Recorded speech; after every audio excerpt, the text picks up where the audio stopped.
Era uma floresta escura. O vento soprava entre as árvores baixo, quase sussurrando.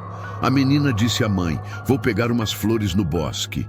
A mãe acenou, distraída, mas em segundos percebeu. A menina tinha sumido. "Filha! Filha!" Correu pela floresta, chamando desesperada, até que viu no chão uma boneca, mesma roupa, mesmo cabelo, olhos vazios. Ajoelhou-se e gritou, mas a floresta silenciou.